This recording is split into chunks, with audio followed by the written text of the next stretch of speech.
한국경제TV 생생한 실전 투자 정보 와우퀵. 월 5,000원 커피값으로 투자 정보가 내 손 안에 배달됩니다. 와우킥 N에서 만나요. 네, 오늘 미국 시장 영향으로 국내 증시도 좀 조정을 받고 있습니다. 특히 AI 거품론과 관련된 이슈가 또 한번 시장에 무게를 좀 주는 모습인데요. 그래도 이제 우리가 내년 시장 어떻게 봐야 되느냐를 한번 봐야 될 것 같아서 오늘은 인터레이스 자산운용의 안정환 대표 모시고 시장 얘기 좀 깊이 있게 나눠보겠습니다. 어서 오십시오. 네, 안녕하십니까.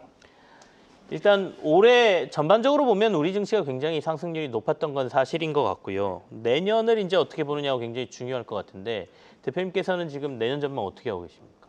좋게 보죠.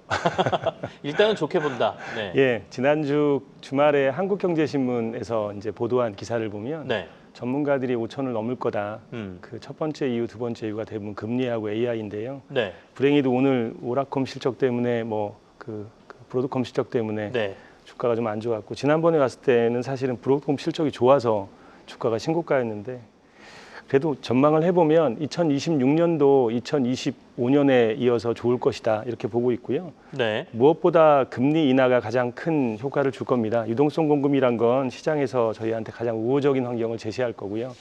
얼마 전에 지난주에 페드가 금리를 인하했는데 세 차례 연속 인하해서 3.75로 낮아졌죠. 표를 한번 보여주시면은 명확하게 볼 수 있는데 네. 한미 기준금리가 가속해서 내려가고 있습니다. 지금 한국 금리도 2.5, 미국 금리 3.75. 그다음에 두 번째 내용은 이제 연준의 금리가 인하되는 내용이 다음번 이제 보시면 나올 건데 얼마 전까지는 네. 점도표가 3회 내년에 내릴 거다였는데 아마 이제 1회 정도로 낮춰지긴 했지만 금리는 내릴 거다. 재밌는 거는 다음 도표를 보시면 뭐 이해하시기가 좀 쉬운데 GDP죠. GDP 그로스는 2.3, 성장은 할 거라고 말하는 거고요. PCE나 근원 PC는 물가인데 내려갈 거다. 내려갈 거다. 실업률도 유지할 거다. 근데 기준금리 내리겠다. 음. 그러니까 성장을 하면 금리를 내리는 거는 더 가속화하는 거기 때문에 네. 이 많은 논리는 금리를 내리겠다는 걸 얘기하는 거거든요.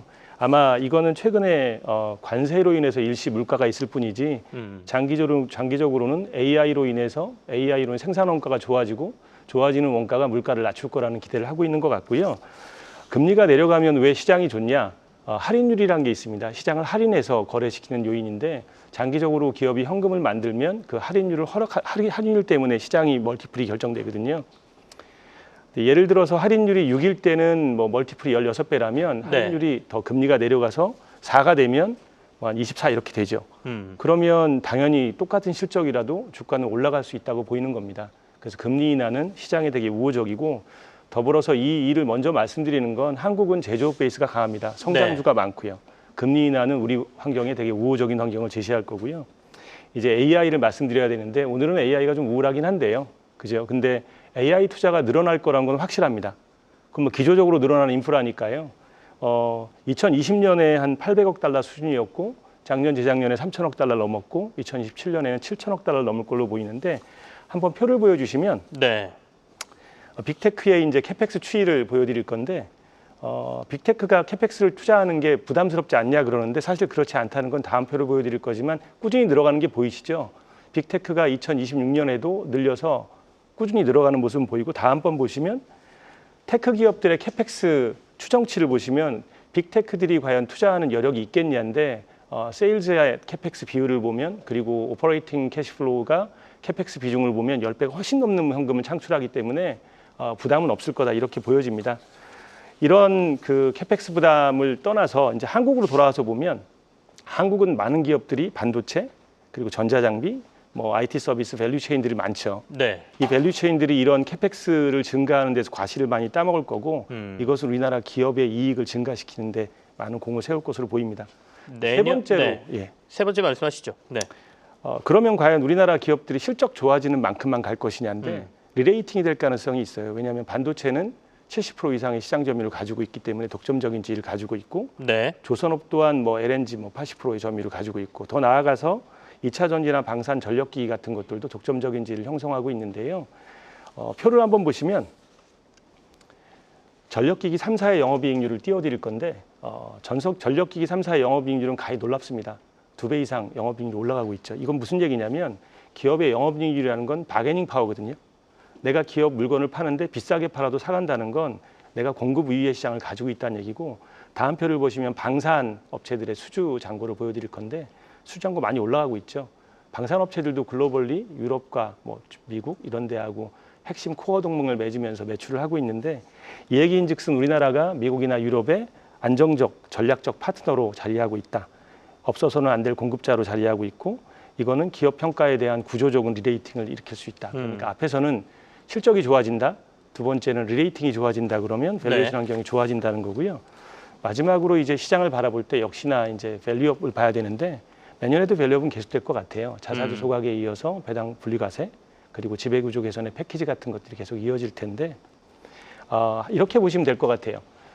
기업, 우리나라의 연간으로 예전에는 2,000조 정도 하는 거래소 시총이었을 때 200조 정도 내외를 벌면 200조 내외가 자산으로 전가되겠죠. 네. 그러면 자산 가치가 올라가는 만큼 주가 지수는 올라가야 되거든요, 하방이요.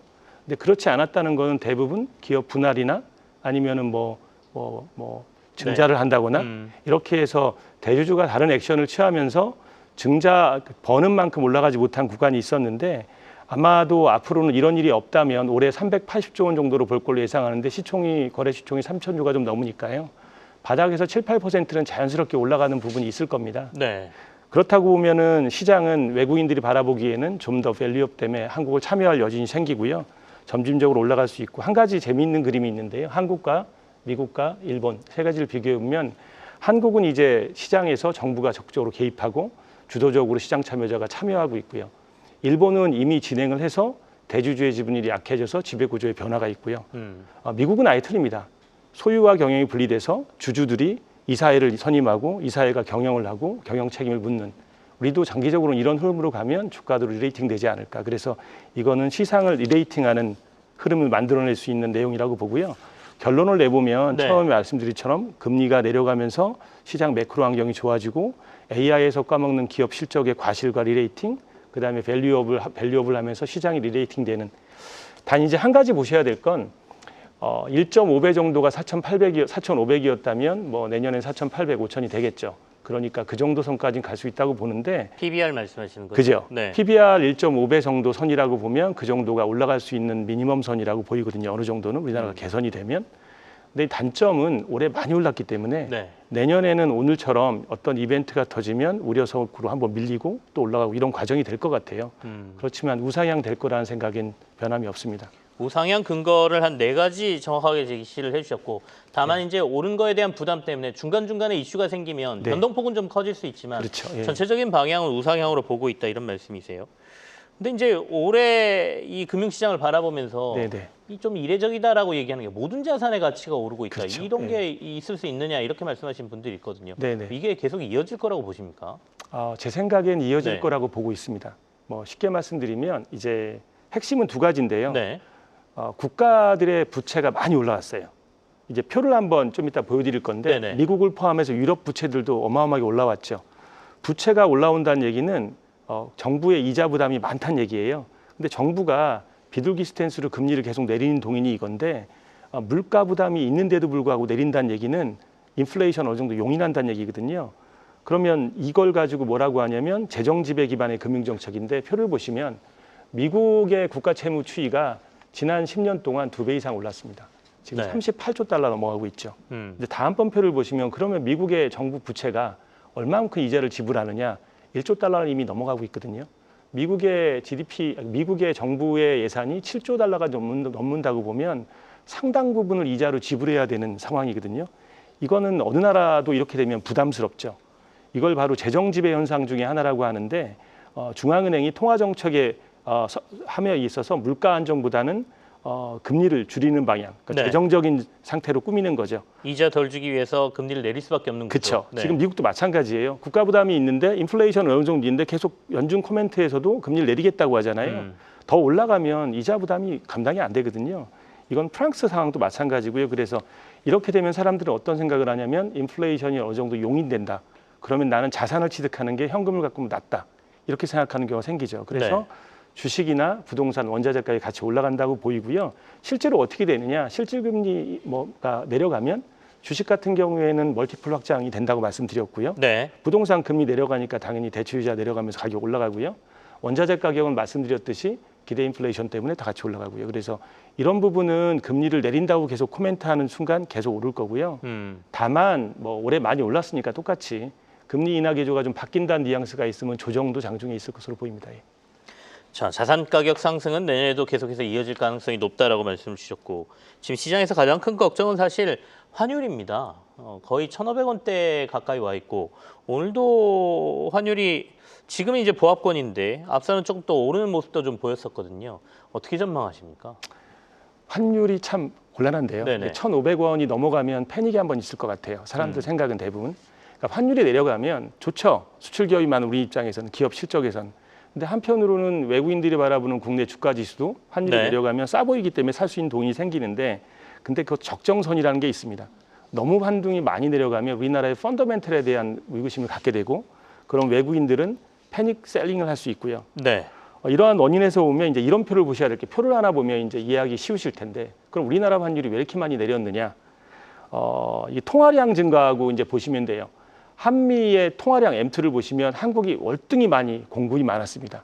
미국보다요. 왜냐하면 미국은 양적 긴축을 시행했었거든요. 중간에 2022년 내외에서 한국은 그게 없었기 때문에 그러면 이 통화량이 얼만큼 늘었냐? 2022년 이후에 우리는 22% 정도 들었어요. 통화량 M2가. 근데 미국은 2.9%예요. 그러면 지금 환율이 대략 20 몇 프로 우리가 절하됐는데 이걸로 보면 아주 심플하게 이해할 수 있죠. 네. 우리나라 환율이 왜 약하냐? 뭐 돈이 많이 뿌렸기 때문이죠.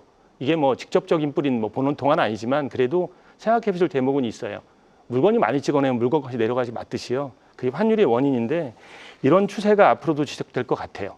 어느 정도는 그러면 우리나라 환율이 계속 내려가긴 어려울 것 같은데 다만 당국의 노력 내지 아니면 절대적인 환율 레벨이 낮아져서 우리나라 원화의 효용 가치가 올라갔다고 보면 관광객 들어올 수 있고요. 그래서 2,400원대에서 절충되지 않을까 이렇게 생각합니다. 1,300원대로 물론 뭐 가끔은 내려갈 수는 있겠지만 네네. 전반적인 평균 환율을 보면 내년에는 1,400원대가 될 것이다. 그 정도에서 절충점을 찾지 않을까 싶습니다. 지금보다는 레벨은 좀 내려가 있고 그렇게 바라죠. 그러길 바란다라고 말씀 주셨으니까 환율 잡기가 쉽지가 않다라는 말씀이시네요. 네네. 앞서 원자재를 얘기를 조금 해주셨습니다만 그 네네. 중에서도 많은 분들이 이제 투자 자산으로 많이 하시는 게 금, 은 아니겠습니까? 네네. 최근에 이제 금 가격 굉장히 높다가 은이 금을 추월하기도 했었는데 그 부분은 어떻게 판단하고 계시나요? 앞에 말씀드린 이제 금리나 인플레이션하고 네. 똑같은데요. 금은 지정학적 영향도 있어요. 지정학적 영향도 있고 금리가 내려가면서 미 달러 약세도 있으니까 네. 기조적으로 올라가는 건 상대적으로 당연한 거고요. 사실은 금은을 떠나서 구리에 좀 집중하시는 게 좋아요. 차트를 한번 보시면 구리요? 예, 네. 금은 구리가 다 올라간 모양을 볼 수 있는데 구리는 AI나 데이터 센터를 질 때 필수거든요. 전력 케이블 수요 때문에. 그다음에 전기차나 재생에너지 인프라 때도 필수고요. 근데 최근에 광산의 신규 투자는 부진했고요.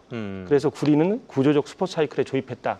이런 얘기도 하는데 말씀드린 금, 은, 구리 모두 다 사실은 금리나 그리고 돈의 풍부함 네. 이거에 반대급부로 올라가는 것이 더 크고 구리는 거기에 구조적인 요인까지 가미됐다.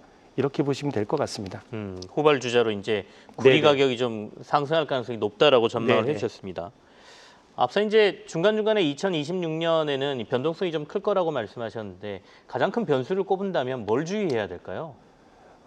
기본적으로 네. 주의해야 될 거는 뭐 경기 침체를 걱정하셔야 돼요. 경기 침체는 어떤 문제가 될 수 있냐면 우리나라가 지금 고용 지표를 한번 띄워줘 보시면 미국의 네. 고용 지표에 미국이 최근에 2022년 이후에 고용 지표가 계속 안 좋아지고 있거든요. 네.